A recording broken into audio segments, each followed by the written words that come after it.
What's up, guys? This is Josh over with The Contractor. I got Nick with me again. What's going on? Today, we're going over Google questions about Barndominiums. Sure are. And before we get started on this, you got to listen to our jingle. We just got this back, and it's amazing. All right, listen to this. So you want to build a better home and you don't know what to do? Well, perhaps a Barndominium's the perfect place for you. So enjoy a new reality of style and functionality. The Contractor is here to make your dreams come true. There's options at your price point to make affordability a factor. So call 727-633-1616, The Contractor. All right, and there you have it. Love The it. Contractor jingle. We're going to make, of course, a video with that and everything, but we got that back. We had to show you guys because it's pretty amazing. He did a super great job. I love it. Super cheap, too. All right, that's even better, right? Yep. All right, now back to our actual topic today. Yeah. We have Google questions about Barndominiums. So as you can see here, we have them covered. You can't see them yet. We're going to go down the list here. And Nick is probably going to answer most of these here. We'll try. Yeah. We'll see what happens. We'll see. It's kind of a surprise for him, too. So we'll see. All right. So we're going to start the first one here with, what are Barndominiums made out of? That's a very wide question there. Just a little bit. Barndominiums are typically made out of one of four construction types. You've got red iron steel, which is what we do. You can go with tube steel, which is going to be a lighter gauge metal that you normally go ahead and see in like carports and agricultural buildings, stuff like that. You've got what would be considered like the traditional pole barn type style, where it's some type of like timber piling or telephone poles that are set in the ground. Mm-hmm. And then you got what is becoming more and more common over in kind of the Midwest, and that's going to be your hybrid style. So where steel columns but frame walls interior. Instead of doing the metal on the outside, they'll actually go ahead and do frame on the outside. And that lets them to go ahead and do, board and bat and hardy board and that kind of stuff. Gotcha. So it gives them a little more options with that. Yeah. It's primarily those four types. Like I said, we want to focus on the steel. For us in Florida, that's little bit easier. We've got termite problems in Florida, so termites don't eat steel.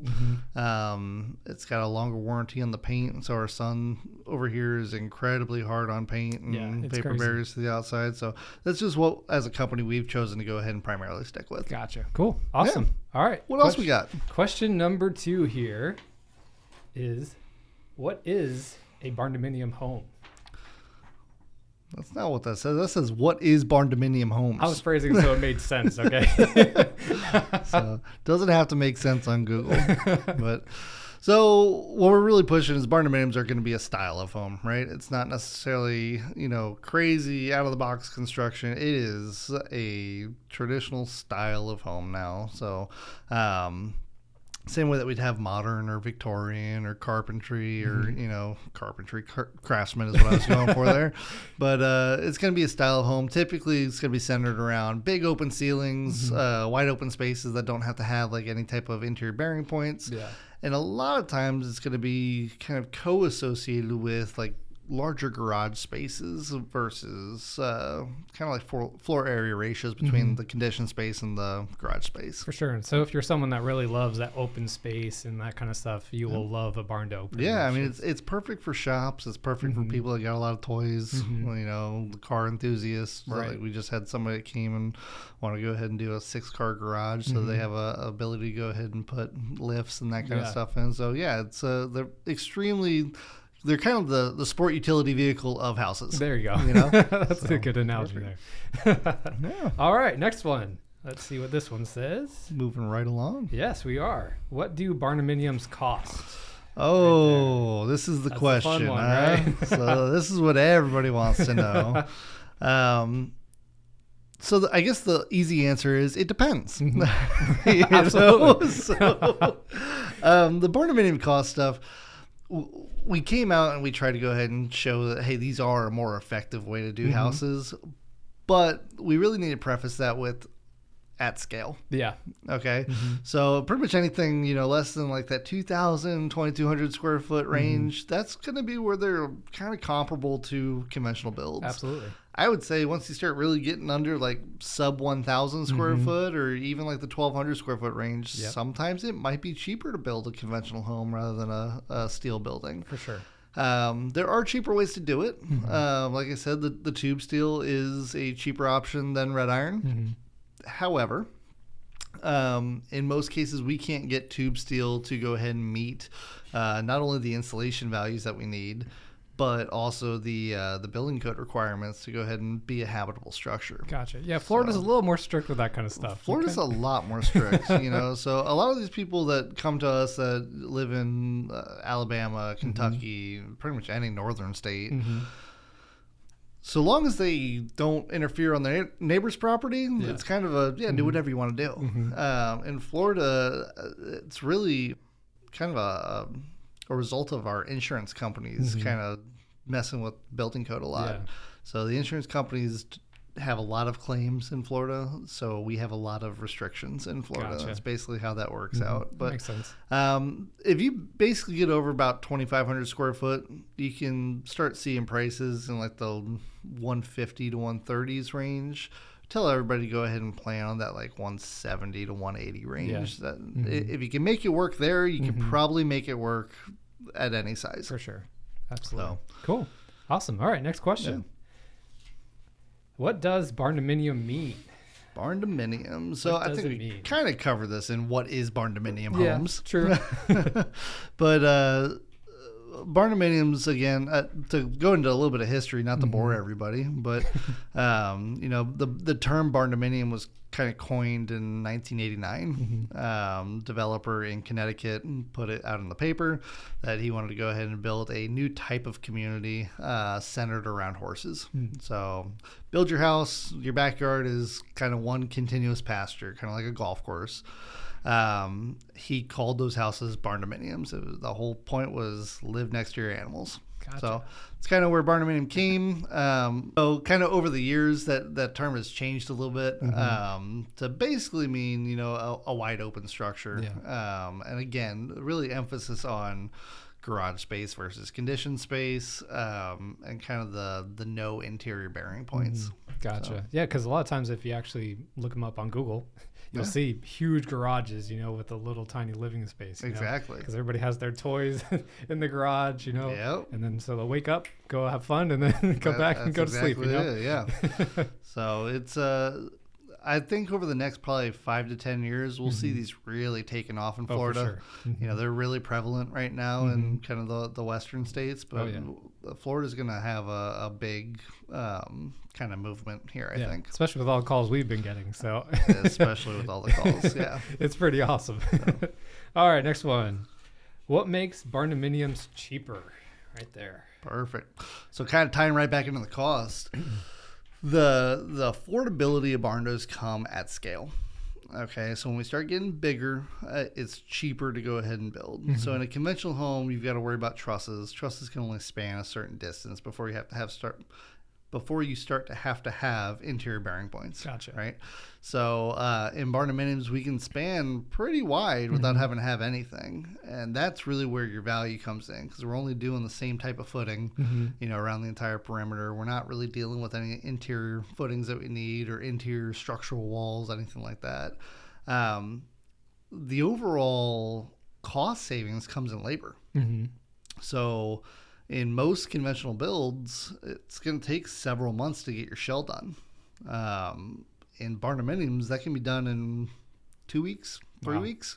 That's that's quite a bit of a difference. So the average time for us to go ahead and complete the shells is about 12 days. Wow. Which is incredibly fast to go ahead and get basically a building dried in. That's pretty crazy. Exactly. So a lot of that just comes in the labor. So you're cutting out how many different trades you have, so you don't have minimum site visit fees, and then we're also doing it faster, so it's less labor. Cool. All right, there you go. I think that's probably a pretty big one too that we get a lot is what makes them cheaper and everything. Absolutely. So. All right, next one. What do Barndominiums look like? If I could say the word too, that helps. But so Barndominiums come in all kinds of sizes and shapes and colors, and it's really going to depend on the construction type. So for our Barndominiums, it's going to be a little bit more straightforward. We're going to have more square sizes, because that's going to be where we keep our cost savings at. Yep. But it doesn't have to be the traditional farm look that everyone's used to. Yeah. Okay, so I think that's kind of a common misconception that we get is, okay, well, it's Barndominium, barn, right? Yeah. Like, we're not... It's kind of a misnomer in certain instances. In most cases, we do have metal on the exterior, but you have the ability to do hardy board or board and batten or stone or anything like that. It's just all that comes with an associated cost. Yeah, you know. of course. So if you're willing to go ahead and put that extra money out, then by all means, we'll make it look like whatever you want to look like. You know. Now some do have like cool little porches in front too to help with, you know, just the blend of a rectangular or something like that. So your main structure is going to be somewhat rectangular. We can build on porches, lanais, lean-tos, carports, whatever we need to on the outside, especially to kind of dress it up and maybe bring in some like wood accents and stone accents and stuff like that. Help it out a little bit, you know. yeah. It's not, you know, your typical like commercial building, right? You know, so. That being said, though, I mean, commercial buildings are what we've been doing for tens of years, you know, absolutely, since at least like the 70s. Yeah, you don't realize it until you drive down 19 and you're like, no. Pretty much every building is a metal building here.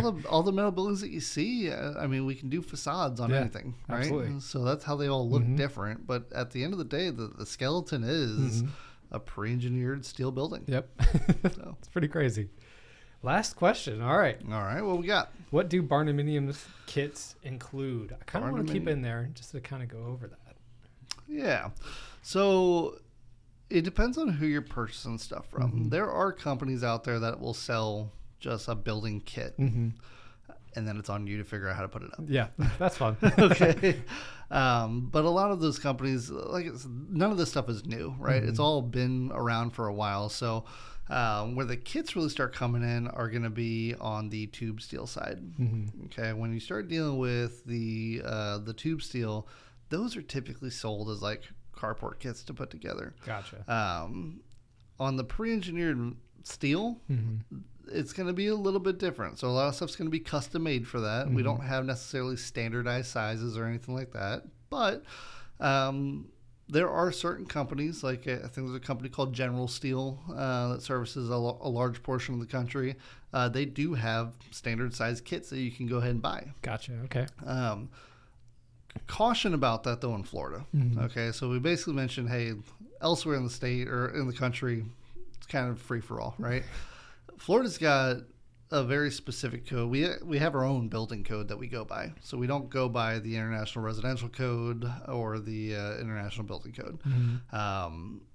Our stuff needs to go ahead and meet specific wind codes and specific exposure categories for each building based on where you're at in the state. Gotcha. So we basically have this big wind map for the entire state, and as you go further south, the winds start picking up. That makes sense.